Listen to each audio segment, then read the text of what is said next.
오늘 우리에게 주시는 하나님 아버지의 말씀은 누가복음 23장 26절에서 31절까지입니다. 누가복음 23장 26절에서 31절까지 제가 봉독해 드리겠습니다. 그들이 예수를 끌고 가다가 들에서 오는 시몬이라고 한 구레네 사람을 붙들어서 그에게 십자가를 지우고 예수의 뒤를 따라가게 하였다. 백성들과 여자들이 큰 무리를 이루어서 예수를 따라가고 있었는데 여자들은 예수를 생각하여 가슴을 치며 통곡하였다.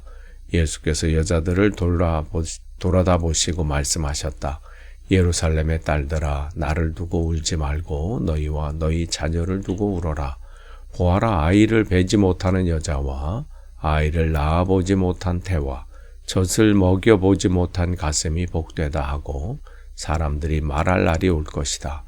그때 사람들이 산에다 대고 우리 위에 무너져 내려라 하며 언덕에다 대고 우리를 덮어버려라 하고 말할 것이다.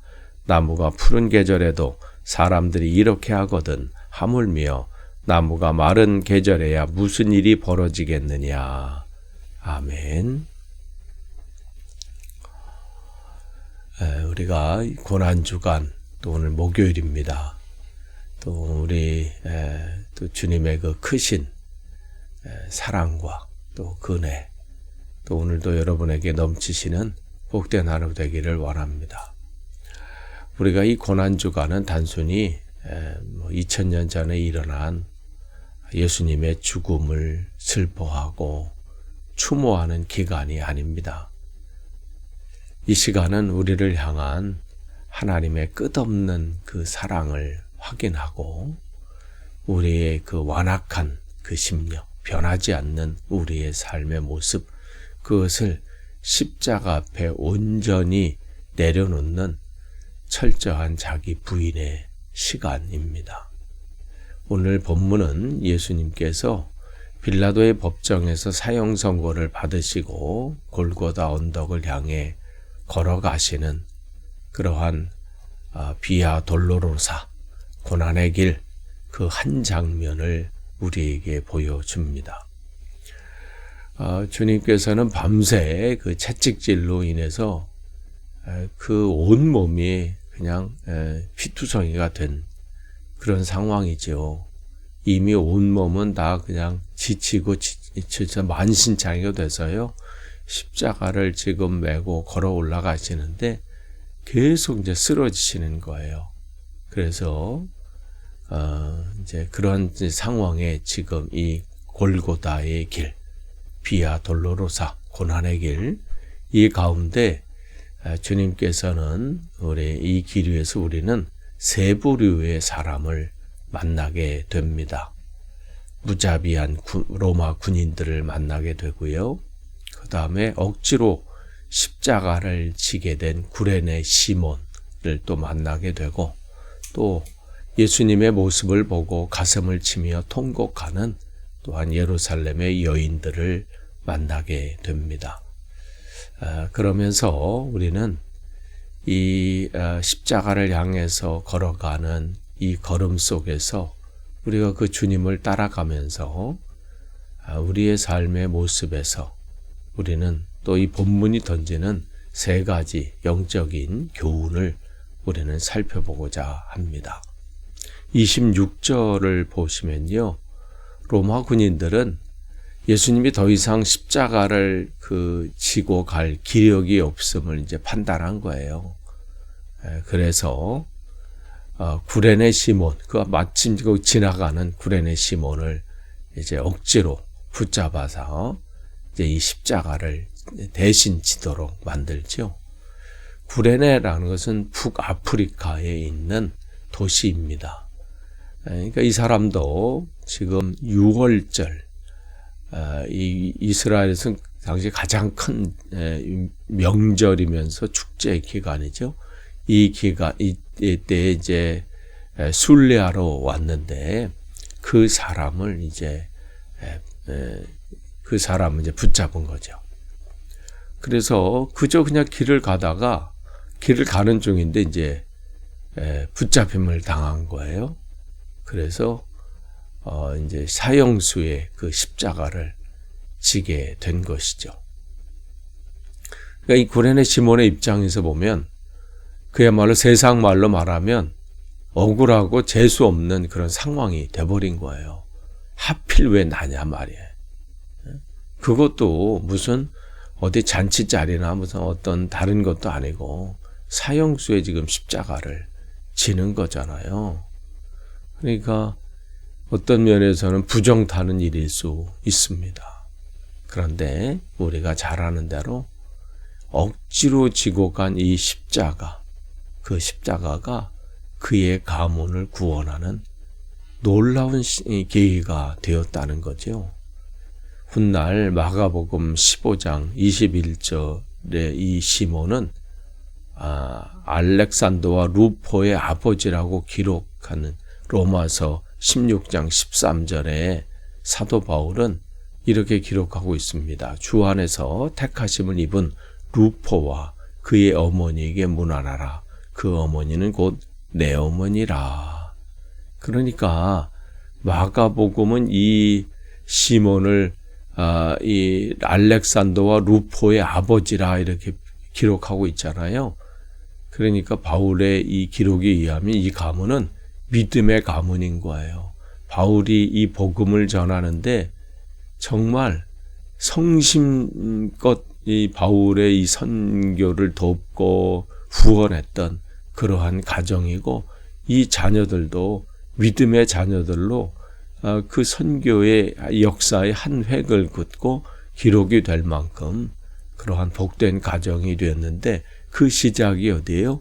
이 억지로 지고 간 이 십자가, 이 구레네 이 시몬, 여기서부터 이 사건으로부터 시작이 되는 것이죠.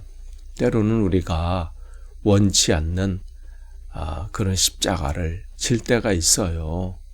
또 억지로 져야만 되는 그러한 상황들, 그런 때가 있죠. 그게 사명의 십자가가 되고 고난의 십자가가 우리에게 주어질 때가 있습니다. 직분 때문에, 가족 때문에, 또 신앙적인 양심 때문에 어쩔 수 없이 감당해야 되는 무거운 짐들이 우리에게 있을 수 있습니다. 그런데 억지로라도 지고 간 그것 때문에 그 십자가는 결코 헛되지 않습니다. 마침내 그것이 내 가정을 살리고 또 하나님 나라를 확장하는데 귀하게 사용된다는 것이죠. 오늘 그 한 사람이 바로 우리에게 그것을 보여주고 있습니다. 또 27절을 보면요, 십자가를 지고 가는 예수님의 뒤를 따르면서 가슴을 치며 통곡하는 여인들을 우리는 보게 됩니다. 처참하게 망가진 예수님이시죠. 그 채찍질로 인해서, 그 매질로 인해서 그야말로 보기도 정말 섬뜩할 정도로, 그 정도로 지금 고통 가운데 있는 모습을 보면서 그들은 동정심을 느끼고 정말 고통스러운 상황이 된 것이죠. 그런데 놀랍게도 그런 상황 가운데 자기 몸 하나 건사하기도 정말 힘드신 그런 상황 속에서도 멈추셔서 통곡하고 있는 그 여인들을 돌아보시면서 말씀하시죠. 28절에 예루살렘의 딸들아, 나를 두고 울지 말고 너희와 너희 자녀를 두고 울어라. 그런데 왜 예수님께서는 그 걸음걸음이 정말 고통스러우셨을 텐데 왜 굳이 멈추셔서 이런 말씀을 하셨을까요? 지금 예수님이 생각하시는 것은 뭐냐면, 동정받아야 될 그 사람은 자신이 아니라, 왜냐면 내가 자신이 동정받는다는 것은 패배자고 또 뭔가 잘못했을 때잖아요. 지금 동정받아야 할 만큼 예수님은 연약한 패배자가 아니기 때문에 그렇습니다. 온 인류를 구원하시기 위해서 지금 아버지의 그 뜻을 붙잡고 그 십자가를 지고 가시는 그 승리의 왕이십니다.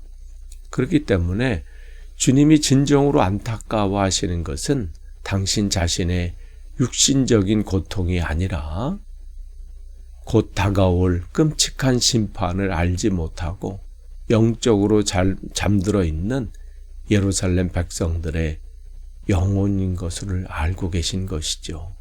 그렇기 때문에 고난주간은 단순히 이 고난주간을 보내면서 슬픈 찬양을 부르고 눈물을 흘릴 때가 우리가 있습니다. 하지만 주님은 단순히 그러한 감상적인 눈물이나 또 그러한 단순한 동정의 눈물을 원치 않으셔요.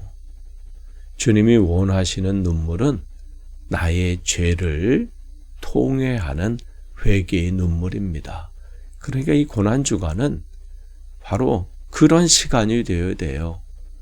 주님이 나를 위해서 왜 그렇게 고통을 당하시고 고난을 당하셨는 그 본래의 목적, 또 그 이유, 그것을 보고 애통하는 것이죠.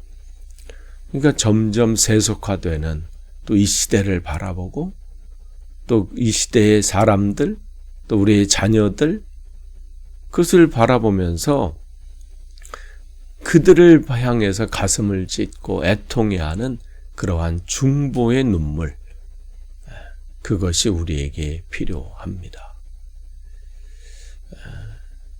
또한 마지막으로 예수님은 두려운 예언의 말씀을 덧붙이십니다. 29절과 30절을 보면 하나님의 심판이 임할 때 차라리 자녀 없는 자가 복이 있다, 이렇게 말씀하십니다. 그러니까 산과 언덕이 나를 덮어 숨겨줄 만큼, 숨겨주기를 바랄 만큼 극심한 환난이 찾아올 것이다, 이렇게 경고하신 것이죠. 물론 이것은 역사적으로 AD 70년에 로마의 티투스 장군이 예루살렘을 완전히 초토화시키는 그러한 사건으로 그대로 성취되었습니다. 그리고 31절에 또 이렇게 말씀하십니다. 나무가 푸른 계절에도 사람들이 이렇게 하거든 하물며 나무가 마른 계절에야 무슨 일이 벌어지겠느냐. 여기서 푸른 나무는 죄가 없으신 이 예수 그리스도를 의미합니다. 그러니까 근데 또 여기 마른 나무는 생명을 잃어버리고 죄와 불순종에 타락한 예루살렘, 더 나아가서는 회개하지 않는 이 세상을 의미합니다. 그러니까 이 말씀은 명확합니다. 죄가 없으신 하나님의 아들조차도 우리의 죄를 대속하기 위해서 이토록 처절한 고난과 하나님의 진노를 감당해서야 했다면, 지금 그런 상황이잖아요. 그런데 그렇다면 끝까지 회개하지 않고 버티고 하나님이 어디 계시냐, 이 세상 끝이면 다시 있느냐 하면서 말씀에 대해서 조롱하고 회개하지 않고 완악하게 남아있는, 버티고 있는 그 죄인들, 그 악인들에게 임할 그 하나님의 심판은 과연 얼마나 두렵고 끔찍하겠느냐, 이 말씀을 하시는 거예요. 그 상황이 그냥 웃고 지나갈 만큼 설마 그런 일이 있겠어? 그런 일이 그렇게 생각할 일이 아니라는 거지요. 그러니까 이 말씀을 통해서, 그렇기 때문에 십자가는 우리를 향한 하나님의 엄청난 그 은혜와 사랑의 표지이기도 하지만 죄를 향한 하나님의 맹렬한 진노, 심판의 표지이기도 합니다. 심판이 반드시 있다. 죄에 대해서는 이러한 고난과 고통, 이것을 그 사람이 감당해야 된다는 거예요. 우리의 죄를 위해서 예수님께서 그 고통과 그 고난을 감당하신 것이죠. 그런데 그렇지 못한 사람에게는 엄청난 심판이 있다, 이 말씀을 하시는 거예요. 끝을 맺겠습니다. 우리는 지금 어떤 마음으로 고난주간 이 길을 걷고 있습니까? 구경꾼처럼 멀찍이 서 있습니까? 아니면 예수님을 불쌍히 여기며 감상적인 눈물만 흘리고 계십니까? 오늘 주님은 우리에게 말씀하십니다. 억지로라도 내가 감당해야 될 십자가를 지고 가라. 누가 알아주지 않아도 억지로라도 하세요. 그게 복이 있습니다. 그것을 여기 기록하고 계신 이유가 여기 있어요. 그리고 이 시간에 우리가 울고 애통해야 될 것은 바로 우리의 자녀들을 위해서, 또 이 시대에 하나님의 온전한 자녀들이 바로 서길 위해서 애통해야 하는 거예요. 그러한 또 저와 여러분이 또 오늘도 그렇게 또 서기를 온전히 축복합니다. 기도하겠습니다. 하나님 감사합니다. 오늘도 주님께서 주시는 말씀으로 하루를 시작합니다. 한 걸음 한 걸음 주님의 뜻 안에서 온전히 서도록 주님 붙잡아 주시고, 이 고난주간 그저 그냥 매년 맞이하는 그런 주간이 아니라 우리의 죄를 다시 한번 점검하고 주님을 향한 우리의 죄를 짊어지신 그 주님의 사랑을, 그 은혜를 생각하며 감사하는 귀한 시간 되도록 인도하옵소서. 예수님의 이름으로 기도합니다. 아멘.